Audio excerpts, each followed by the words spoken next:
ይቅርታው ቸርነቱ ከእኛ ጋር ለዘላለሙ ይኑርና ጌታችን መድኃኒታችን ፈጣሪያችን ኢየሱስ ክርስቶስ ያደረገው ድንቅ ተአምር ነው። እዚህ በኋላ የሚጠብቁትን ወታደሮች የተጠማሁ አላቸው።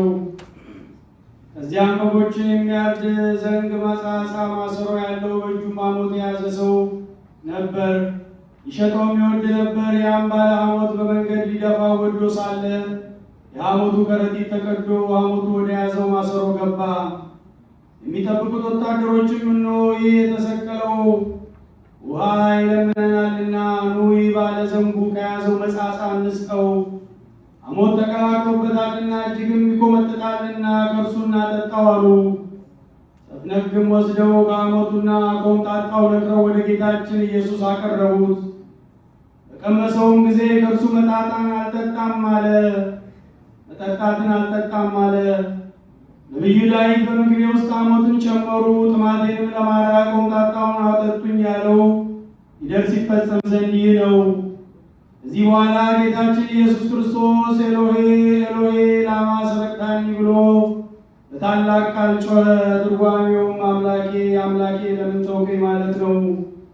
እዚያ ያሉ አይሁድም ኤልያስን የሚጠራ መሰላቸው። እርስ በርሳቸውም ኤልያስ መጥቶ ያድነው እንደሆነ ተዉት እንዲህ አሉ። ጌታችን ኢየሱስ ክርስቶስንም በእንጨት መስቀል ላይ ባወጡት ጊዜ ከቀኑ 6 ሰዓት ጀምሮ እስከ 9 ሰዓት ድረስ ፀሐይ ጨለመ። ጨረቃም ሁለመናው እንደ ደም ሆኖ ቀኑም ጨለማ ሆነ። የምኩራቡ መጋረጃ ከላይ እስከታች ተቀደደ። ታላቅ ንውጽውጽታና ፍርሃት ሆነ። ዓለቱ ተሰነጠቀ፣ መቃብሮችም ተከፈቱ። ከደጋግ አባቶች ወገን ብዙዎች ሙታን ተነሱ። የክብር ባለቤት ጌታችን ኢየሱስ ክርስቶስ በመስቀል ላይ ሆኖ አምላኬ አምላኬ ለምን ተውከኝ ብሎ በታላቅ ድምፅ ጮኸ። ነፍሱንም በአባቱ ፈቃድ ከሥጋው በስልጣኑ ለየ። ወታደሮቹም አንዱ ሄዶ በጦር ጎኑን ወጋው። ከተወጋውትም ጎኑ ውሃና ደም በአንድነት እንደ ለፊደል መንታ ሆኖ ወረደ። ከቀኑ 6 ሰዓት ጀምሮ እስከ 9 ሰዓት ድረስ ምድር ጨለመች። ይቅርታው ቸርነቱ ከእኛ ጋር ለዘላለሙ ይኑር አሜን።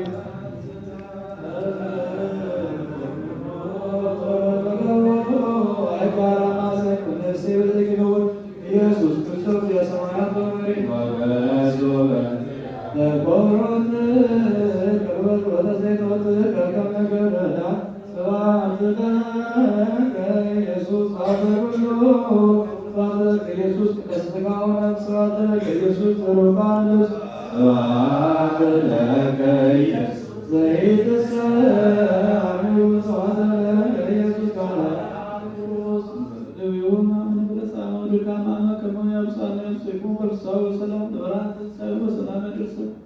አገልግሎታችን፣ ጸሎታችን፣ ስግደታችን